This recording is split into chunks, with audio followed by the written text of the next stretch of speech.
Jaco, I'm here to introduce you the problems with the social and environmental economics in Alaska concerning their copper gold mining.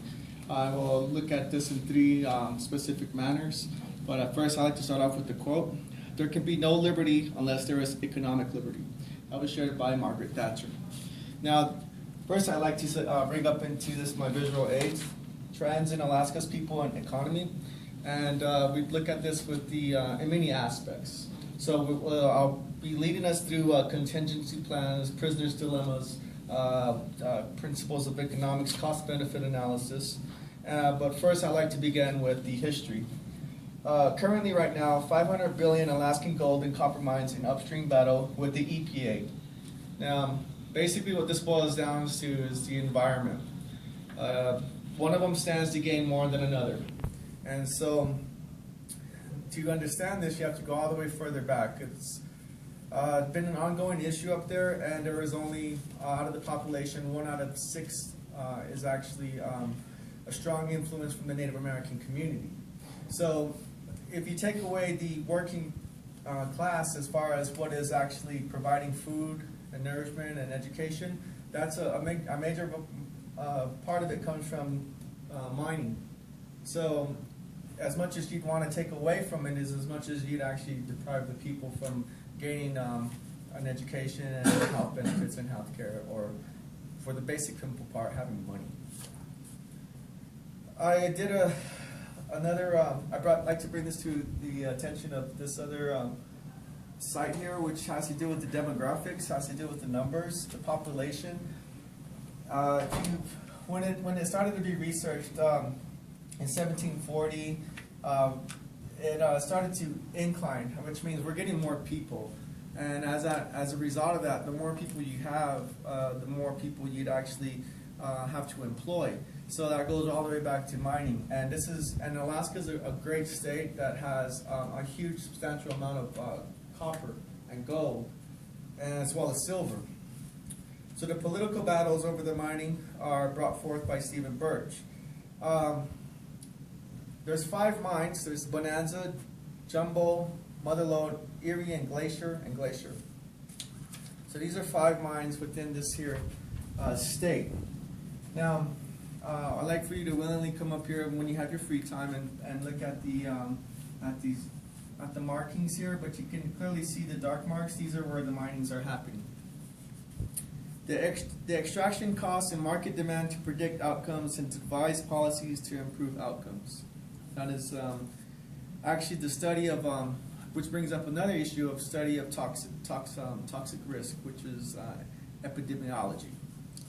So there are companies that are pulling out of this, such as the Anglo-American. They pulled out because there's negative externalities to this, so they want to have a good reputation and they want to be green. And the reasons why they pulled out is because of pollution and congestion costs, as well as it's just a lot of accidents. So there's 3 topics to this, which are private, social marginal, and external benefits.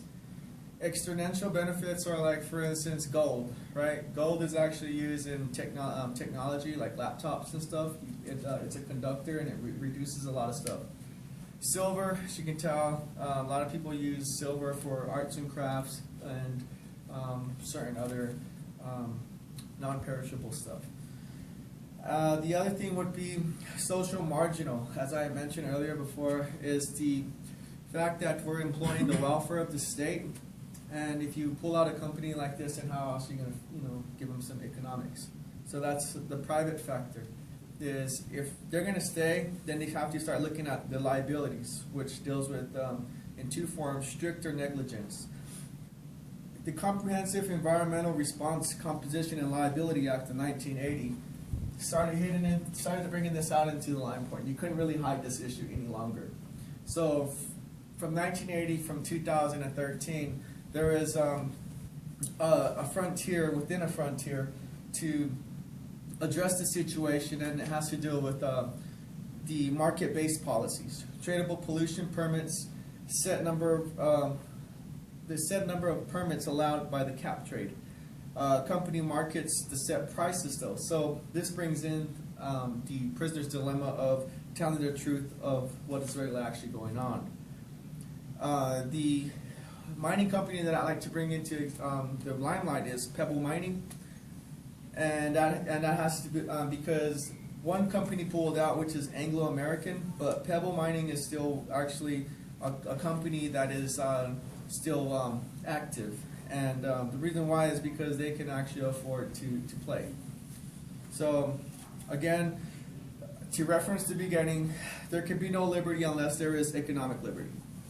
And of course, the situation with Alaska, I went ahead and put up some private references here, and I'd like to bring to our attention the physical proof that there is actually some mines that have to dig into the earth, which causes all kinds of horrifying effects to the globe as far as carbon emission, technological emission, ambient emissions, and this was actually what the class Social Environmental Economics has brought to our attention. Are there any questions? We good? Okay. Okay. All right.